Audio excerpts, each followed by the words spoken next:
참 코로나19 때문에 예배 환경이 참 어려워지고 우리가 이렇게 예배 드린다는 것이 힘들기도 하고, 그래도 그나마 여러분들의 봉사를 통해서 이렇게 예배를 드리게 된 것이 한편으로 좀 감사하기도 합니다. 어려운 가운데 방역에 힘쓰시는 우리 영접하시는 안수 집사님들, 또 어렵지만은 주차 봉사하시는 우리 집사님들, 또 영접팀, 또 우리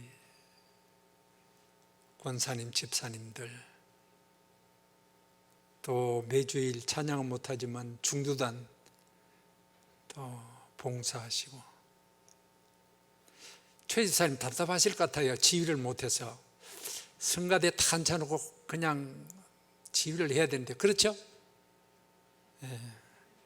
내가 가만히 생각, 오늘 보면서 가만히 생각하니까 참 얼마나 손 흔들고 싶을까 그런 생각을 가져봅니다. 주일학교 교사들 열악한 환경 속에서 애들, 또 온라인 하는 가정 애들에게 또 송출하신다고 주일학교 교사들 참 수고를 하시고요. 이 온라인 예배가 되어지도록 힘쓰시는 분들 가운데 보이지 않겠죠, 방송실, 저분들이 참 수고를 많이 하시는 것 같아요. 그래서 예배실도 그렇고 특히 가정에서 온라인으로 예배 드릴 수 있도록 참 봉사를 하시는데, 요새는 저기 누가 앉아 계신지가 잘 모르겠습니다만 금년에 모신이 집사도 저기 방송실에 들어갔다는 이야기를 듣긴 들었는데, 자, 하여튼 모든 분들의 수고 때문에 이렇게 이나마 예배가 되어진 줄로 믿고 참 감사를 드립니다. 이 모든 은혜를 주신 하나님께 우리 감사와 영광의 박수를 한번 해주세요.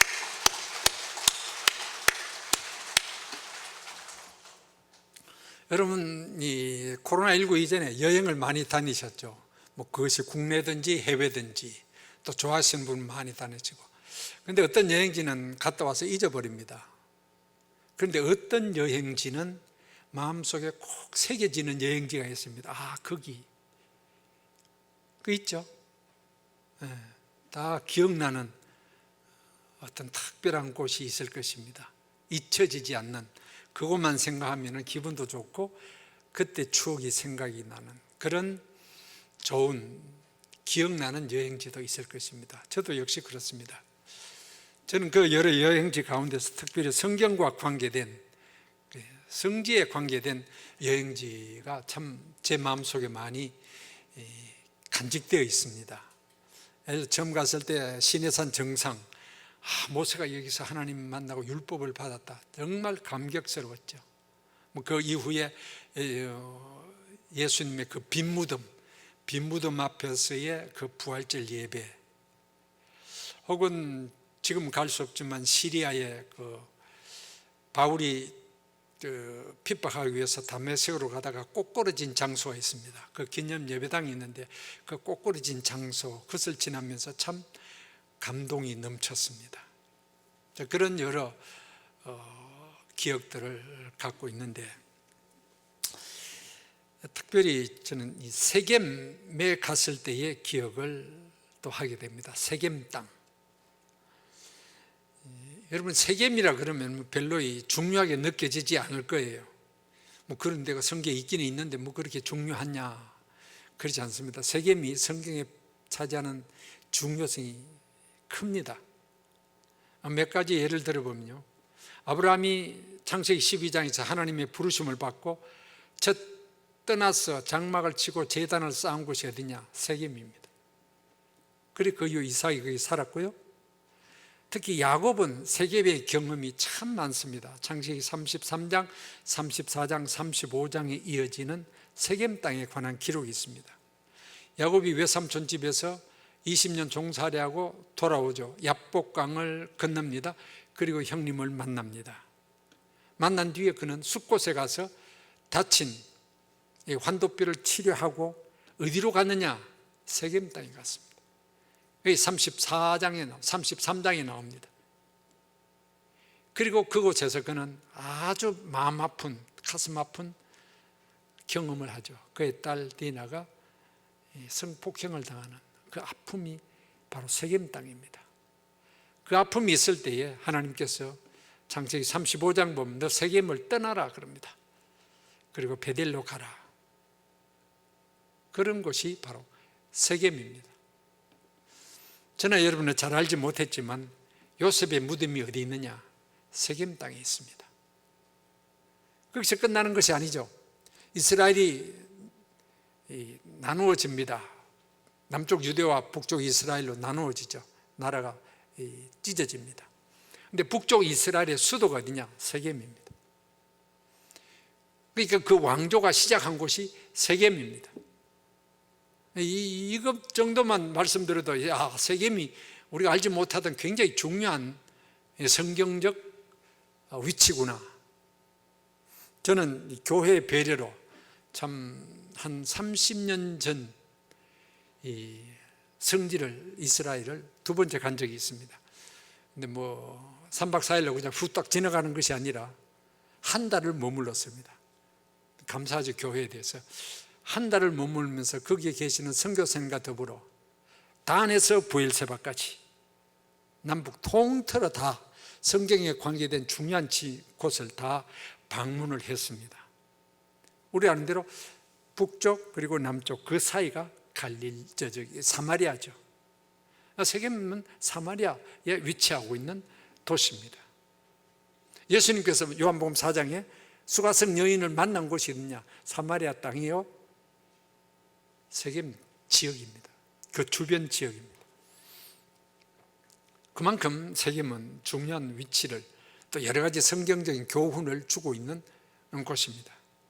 근데 그곳에 갔을 때요, 30년 전 제가 그곳에 갔을 때 선교사님이 나를 이끌어서 어디 갔냐 하면은 에발산 그리심산으로 갔습니다.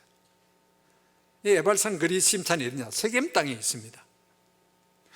이 산봉우리, 한쪽 산봉우리가 이제 에발산, 그리고 그 다음에 마주보고 있는 그리심산, 그 안에 이제 계곡이 있습니다. 근데 희한하게도요, 에발산은 민둥산입니다. 이 산 아래쪽은 나무가 조금 있어요. 그런데 위로 올라가면은 아무것도 없습니다. 돌밭이고 돌이 없어도 나무가 자라지지 않는 아주 그런 안 좋은 산입니다. 거기서 맞은편 쪽으로 보이는 이 그리심산은 숲이 울창합니다. 저는 이 에발산 쪽으로 올라가서 그리심산을 보았습니다. 거기는 민둥산인데 그쪽에는 이 숲이 무성해요. 그래서 참 그렇구나. 그리고 중간에 이제 계곡이 쭉 놓여 있는 그런 지형을 갖고 있습니다. 자, 오늘 생활 이 에발산과 그리심산의 그 현장의 이야기입니다. 이 본문은 하나님께서 모세를 통해서 이스라엘 백성에게 전달한 내용입니다. 뭐냐? 너희들이 가나안 땅 가거든. 이제 곧 가나안 땅 갑니다. 이 신명기 27장 부분은 이미 모세의 거의 마지막 당부입니다. 곧 요단강을 건너서 이제 가나안 땅 가는데, 가나안 땅 가거든 너희들이 세겜이라는 지역에 이를 것이다. 그곳에는 에발산과 그리심산이 있다. 이 두 산에 이스라엘 12지파의 반, 그러니까 루벤 지파를 비롯한 6지파는 에발산 쪽에 서게 하고, 그리고 시몬 지파를 비롯한 6지파는 그리심산 쪽에 서게 해라. 그리고 여호수아가 그 두 산 사이에 계곡에 서고, 그리고 레위 지파 제사장들이 함께 있고, 그리고 하나님의 그 말씀의 궤를 거기다 가운데 두고, 그리고 선포하라는 것입니다. 뭘 선포하느냐? 에발산 쪽에서는 저주를 선포합니다. 그리고 그리심산 쪽에는 축복을 선포합니다. 그 선포 내용이 그렇습니다. 이제 15절부터 26절까지 쭉 나옵니다. 12번 이 선포하는 내용이. 그 12개 가운데 압축해서 몇 가지로 나누면 한 세 가지로 나눕니다. 첫째는 우상 섬기지 말라. 우상을 섬기는 자는 저주를 받을지어다. 그러면은 그쪽에 선 사람이 다 아멘 합니다. 그 다음에 두 번째 내용은 이웃을 해치는 사람, 이웃에게 악을 행하면 저주를 받을지어다. 그럼 또 아멘. 그 다음 또 다른 하나는 성결에 관한 이 성적 타락에 대해서 경계하면서 그렇게 하면은 저주를 받을지어다. 아멘. 12번이 나옵니다. 근데 그리심산의 축복의 내용은 28장에 나오는데 거기는 뭐 이런 내용을 아멘 하는 그런 내용은 나오지 않습니다만 마찬가지입니다. 하라는 것입니다. 여호수아서 8장에 보면은 8장의 그 아이성 점령 후에 여호수아가 바로 이 세겜 땅, 이 모세가 말한 대로 에발산과 그리심산에 딱 갔습니다. 그리고 자신이 그 계곡 가운데 서고 제사장들 서고 하나님의 교회가, 말씀의 교회가 있고, 그리고 꼭 같이 선언을 한 겁니다. 축복과 저주를. 왜 하나님께서 모세에게 이런 일을 하게 하셨는가? 이런 행사, 일종의 행사. 왜 이것을 하게 하십니까? 이것을 하게 하신 의미가 어디 있을까? 이렇게 한 것에 대한 오늘의 우리의 신앙에 주는 교훈이 무엇일까 하는 것을 함께 생각해 보려고 합니다. 첫째는 축복은 하나님의 손에 달려 있다 하는 것을 생각하게 됩니다. 우리는 흔히 이렇게 표현하죠. 생사화복을 주관하시는 하나님. 그냥 입으로 말하는 것이 아니라 그것이 실제로 믿어져야 됩니다. 그렇죠? 살고 죽는 것, 복을 받고 화를 받는 것 내 손에 있습니까? 아닙니다. 하나님의 손 안에 있습니다. 내 모든 일이 내 뜻대로 내 계획대로 됩니까? 아닙니다. 하나님이 하십니다. 하나님께서 하시는 사역을 우리는 크게 세 가지를 이야기합니다. 첫째는 창조하셨고, 두 번째는 구원하셨고, 세 번째는 섭리하신다. 섭리라는 것은 다스리신다는 겁니다. 다스리심이 뭐냐? 통치하시는데 우리의 모든 삶을 하나님이 다스리신다는 것입니다. 이것이 생사화복인 것입니다.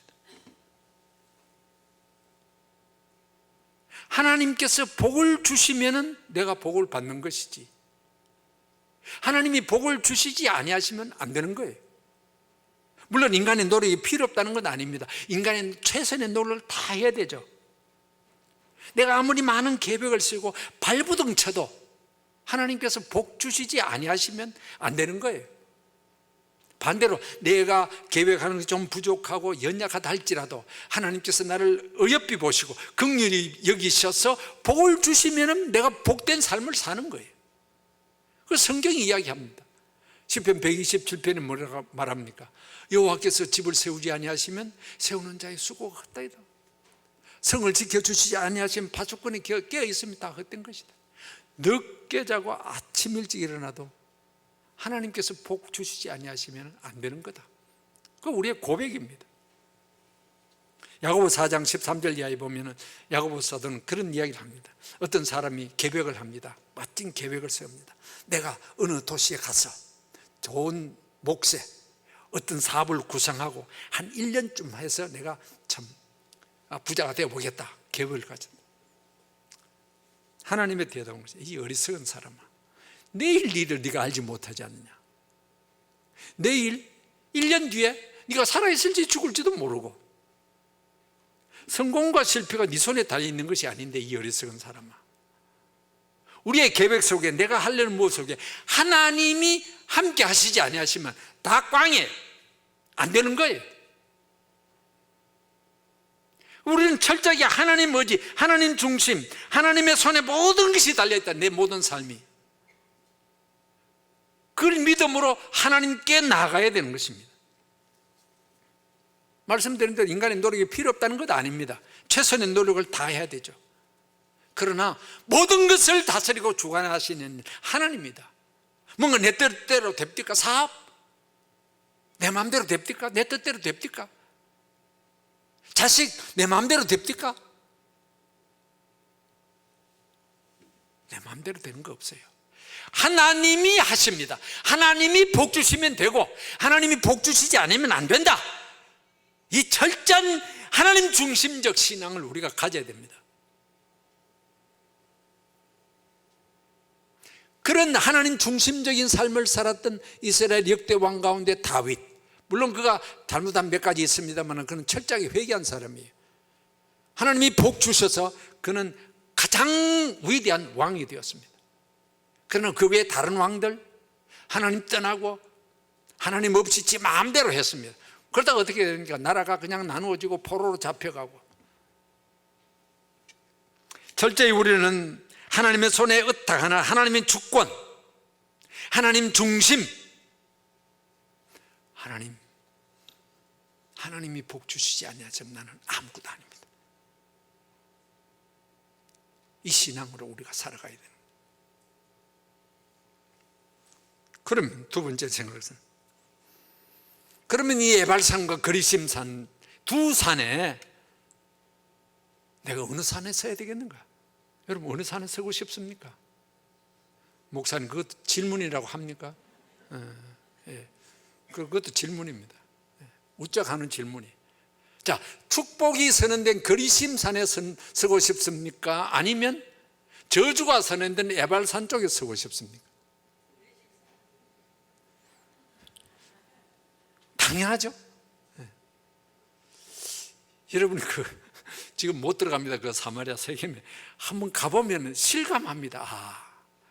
이 그리심산 자연 환경도 여기는 복받은 산이구나, 여기는 그게 아니구나 느낄 정도로 차이가 있습니다. 하나의 그 산을 통해서 그 표시해주는 예표죠.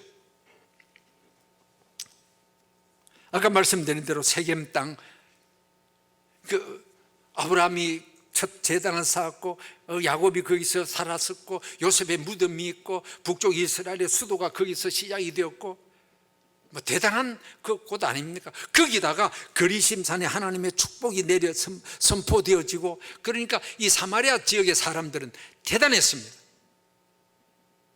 거기다가 성전을 지었습니다.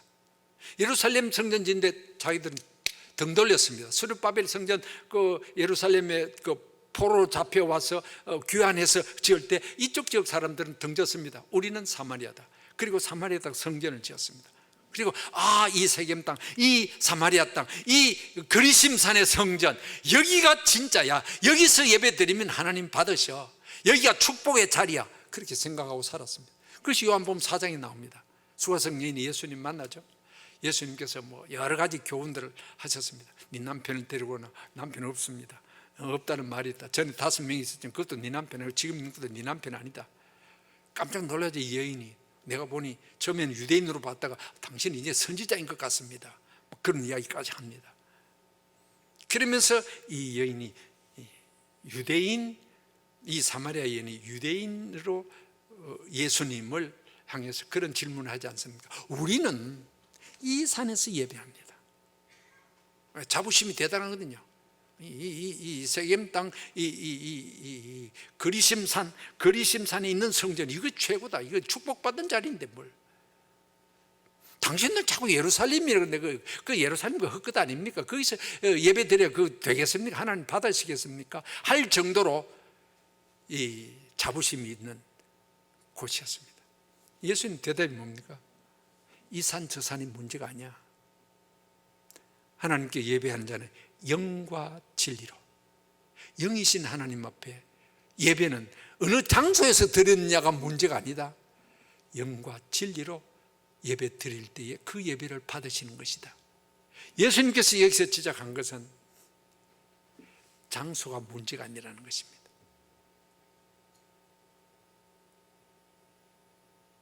하나님이 받으시는 예배를 드리는 것이 중요하지 어디서 들었냐, 여기 장소에 집착하는 것은 결국 미신적인 신앙이 되기 쉽습니다. 80년대만 하더라도 여러분 뭐 그 경험하신 분도 있고 뭐 못하신 분이 80년대 정도만 하더라도요, 소위 영험 있는 기도원도 있었고요, 영험 있는 재단이 있어가지고 막 몰려다니고 막 어디 가면 막 복 받고 어디 가면 기도 응답이 더 잘 되고 난리를 쳤습니다. 다 헛거예요. 어느 장소가 복 주는 게 아니거든요. 근데 중요한 것은 그리심산에 서는 것이 중요합니다. 그런데 그리심산에 선다는 것이 뭐냐? 그 장소에 간다는 의미보다도 그리심산에 서는 삶을 살아야 된다는 겁니다. 그것이 어디 있냐? 오늘 27장 그 앞에 11장에도 모세는 같은 교훈을 했습니다. 이 본문에서도 그렇고요, 본문에서 나옵니다. 그리고 여호수아가 선언한 여호수아서 8장에서도 나옵니다. 그 같은 내용이 뭐냐 하면은 장소의 문제가 아니라 하나님의 말씀을 믿고 그 말씀대로 살아가는 것이 중요하다. 그리심산 쪽에 선다는 것은 내 몸뚱아리만 거기 가 있다고 저절로 복이 쏟아지는 것이 아니라, 그리심산에 서는 사람들은 어떤 사람들이냐, 하나님을 한 분만 경외하는 사람, 이 바른 믿음을 가진 사람, 그 믿음 안에서 이웃에게 사랑을 베푸는 삶, 도덕적으로 깨끗하게 성적 타락 없이 살아가는 그 삶, 그것이 바로 그리심산에 서는 것이다, 이 말입니다. 이것을 왜 강조하셨는가? 지금 이스라엘 백성들은 이미 구원을 받았습니다. 애굽에서 나왔습니다. 가나안 땅에 갑니다. 가나안 땅은 가나안 족속들이 있고 그들이 섬기는 신이 있습니다. 당부한 것이 그것이었습니다. 너희들이 그 땅에 가더라도 그 땅 신들이 섬기는, 그 땅 사람들이 섬기는 그 신을 섬기는 것이 아니라 여호와 하나님 한 분만 섬기라, 그걸 강조한 거예요. 그리고 그들이 살아가는 삶의 원리가 있다. 타락된 원리다. 그럼 너희들은 그 원리를 따를 것이 아니라 하나님이 너희들에게 주시는 말씀의 원리, 그것이 너희들의 삶의 원리가 되어야 된다. 모세를 통해서 준 율법, 이 율법을 기억하고 지켜라. 세상 풍조 따라가지 말고 하나님의 백성은 하나님의 백성이 살아가는 삶의 원리가 있어. 그걸 지켜나가라는 것입니다. 그것이 그리심산에 서는 삶의 원리입니다. 이 그리심산 쪽에 서는 사람들에게 핵심이 뭐냐? 바로 이 말씀입니다. 에발산 쪽에 선 사람들이 여기에서 벗어날 때 저주가 있다, 그겁니다. 결국 하나님 한 분을 섬기냐 우상을 섬기냐 따라서 다르다는 것입니다. 몸뚱아리만 그리심산에 서 있으면서 삶은 에발산 쪽의 삶을 사는, 그건 안 된다는 겁니다.